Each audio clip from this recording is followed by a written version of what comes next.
Olá, nós estamos no escritório Padaroy de Luca, estou junto com o Dr. João Massano, meu dileto colega, amigo, e hoje nós conversaremos um pouco sobre os vistos em Portugal.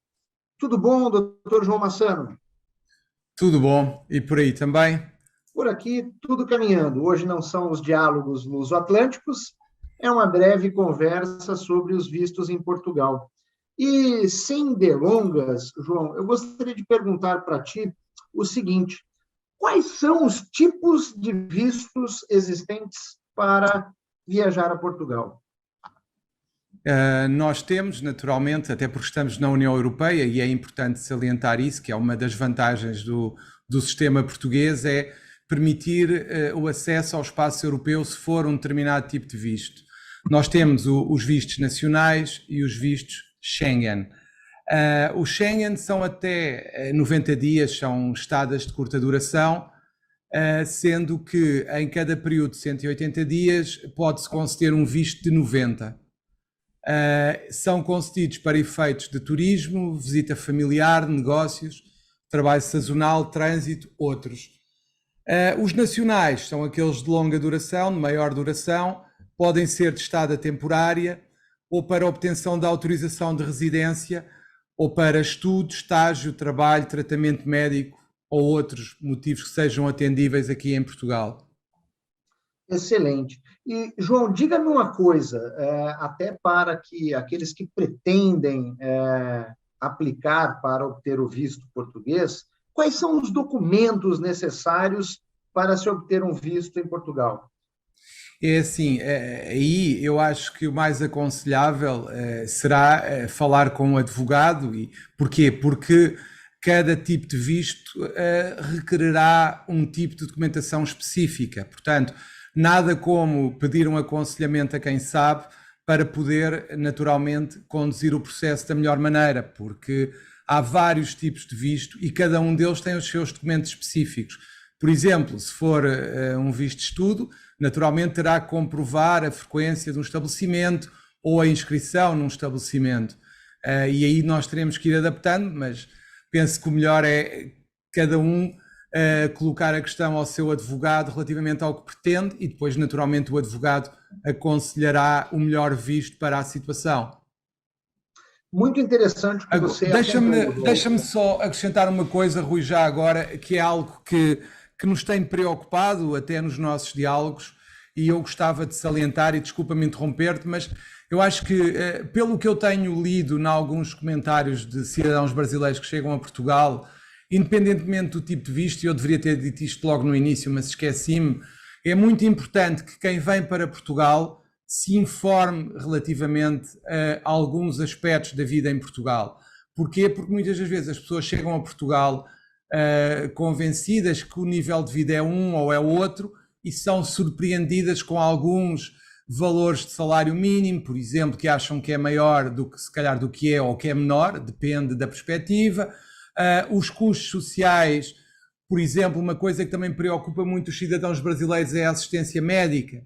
Também é importante que as pessoas saibam exatamente o que é que as espera, porque para não terem uma desilusão, porque não se naturalmente informaram sobre as condições do país. E muitas das críticas que eu vejo nas redes sociais em relação ao país, muitas vezes, têm a ver com o facto das pessoas estarem à espera de algo que não responde à realidade, e para isso nada como recolher informação sobre aqueles aspectos que cada uma das pessoas considera indispensável saber para viver num país fora do seu país de origem. E desculpa a interrupção, Rui. Ao contrário, João, foi pertinente e não foi uma interrupção, foi uma parte cirúrgico, como sempre, de sua parte.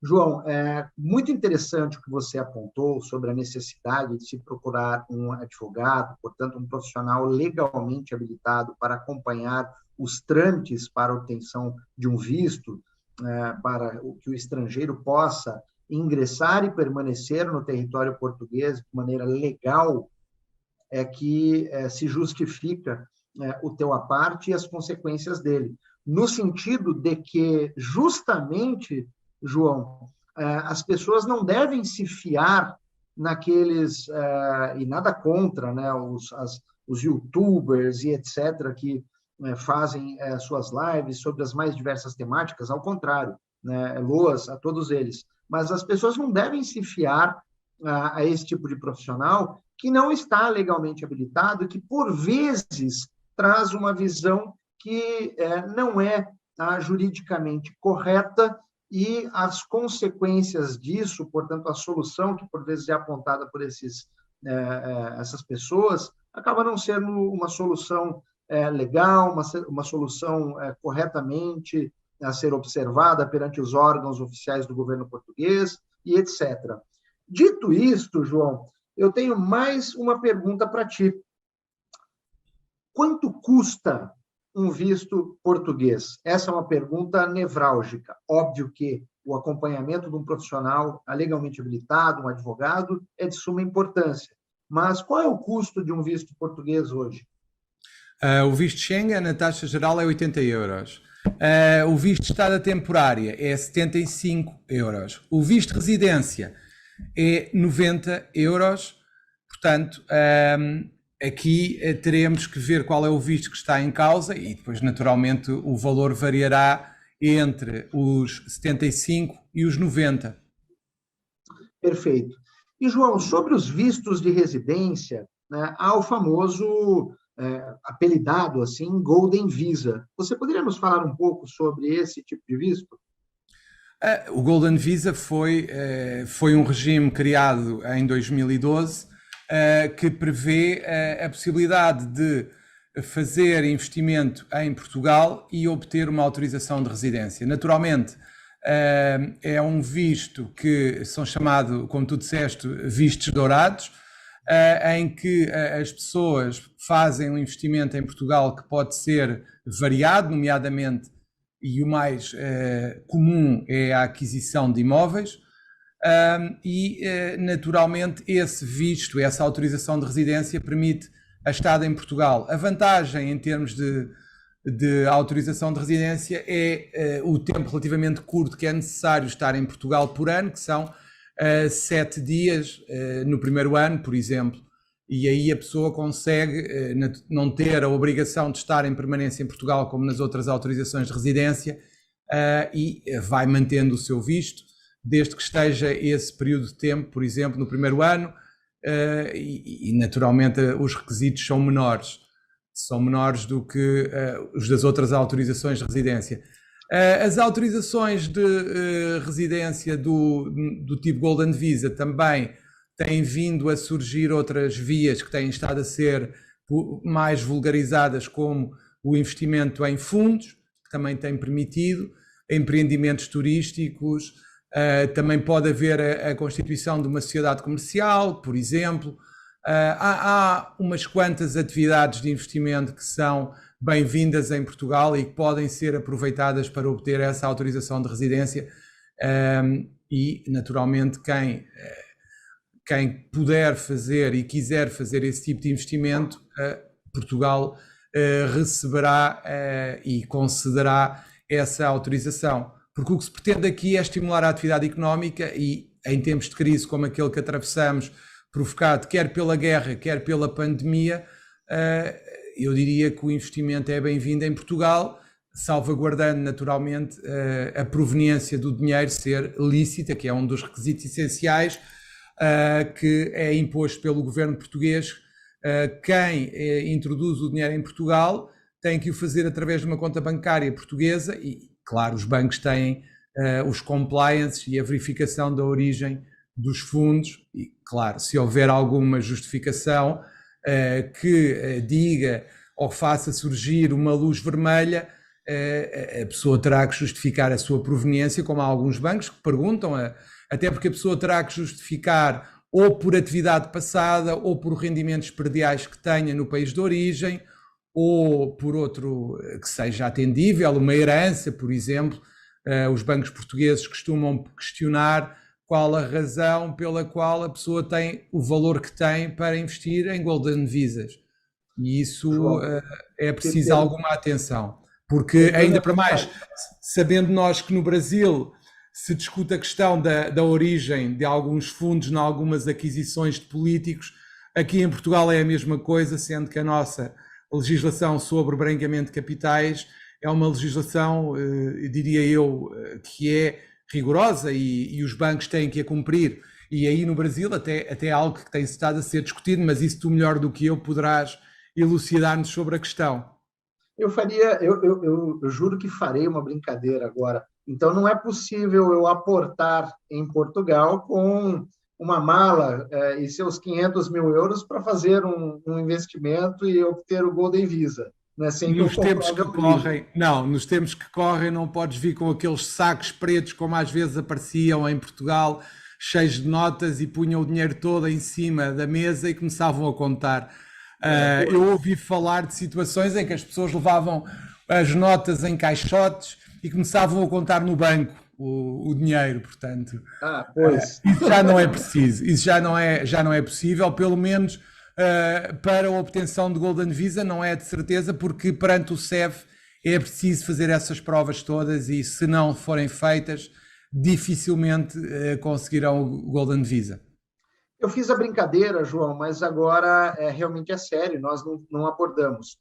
O valor do investimento para a obtenção dessa autorização de residência por investimento, ou Golden Visa, é de 500 mil euros, correto? O mais vulgar mas depois teremos naturalmente que, consoante o caso do cliente, terá que se verificar o tipo de investimento e o que é que ele pretende. Eu diria que o mais comum até agora tem sido o investimento de 500 mil euros em aquisição de imóveis, mas dependendo das zonas do país, dependendo do tipo de investimento, poderá variar, mas isso penso que não será tema para aqui, mas mais à frente, quem quiser naturalmente poderá recorrer ao seu advogado para obter esses esclarecimentos em relação ao tipo específico de investimento em causa. Obrigado, João. E, por derradeiro, surge uma pergunta que muitos têm não só me questionado, mas questionado advogados que atuam na área internacional, e eles questionam: é possível obter a cidadania portuguesa após a realização do investimento? Isso é real? Qual o tempo de espera? É 5 anos. Após 5 anos de autorização de residência, é possível pedir a nacionalidade portuguesa, desde que essa residência em Portugal seja naturalmente uma residência legal. É importante que as pessoas percebam que, primeiro, a entrada em Portugal, a entrada e permanência em território português, depende do preenchimento de pressupostos. E nos tempos que correm, considerando que nós sabemos, e o Brasil não é exceção, que existem aquelas redes de imigração ilegal e outras que se aproveitam da ingenuidade de algumas pessoas, é preciso muito cuidado na altura de sair do território de origem para entrar, neste caso, em Portugal. Por isso, caso a entrada não seja uma entrada legal, já não podem naturalmente requerer a nacionalidade portuguesa ou a tal cidadania. É muito importante que quem quer entrar em Portugal o faça bem aconselhado e respeitando a legislação em vigor em Portugal. Muitíssimo obrigado, João, por responder brevemente a estas perguntas, esses questionamentos em nossa conversa sobre os vistos em Portugal, e convidamos todos vocês para acompanharem os nossos diálogos luso-atlânticos que correm no canal do Dr. João Massano, no canal do Escritório Badarói de Luca, bem como no Spotify, em nossos respectivos canais. E eu gostaria de passar a palavra ao Dr. João, que tem mais um convite agora do Conselho Regional de Lisboa. Sim, eu convidaria todos mais daqui a pouco, por volta das 16 horas do Brasil, 20 horas de Portugal, para assistirem a um seminário luso-brasileiro que é organizado pelo Conselho Regional de Lisboa e pela seccional da Ordem dos Advogados do Brasil de Goiás. Penso que vai ser um seminário muito interessante em que vão ser discutidas algumas das diferenças entre o processo penal português e brasileiro. Muito bem. Reitero o convite feito pelo Dr. João Massano, a você que nos acompanha. Hoje, a partir das 16 horas aqui no Brasil, 20 horas em Portugal, um seminário luso-brasileiro. Um grande abraço a todos. João, muitíssimo obrigado pelas rápidas e precisas respostas sobre a obtenção dos vistos em Portugal. E brevemente traremos outros assuntos neste canal.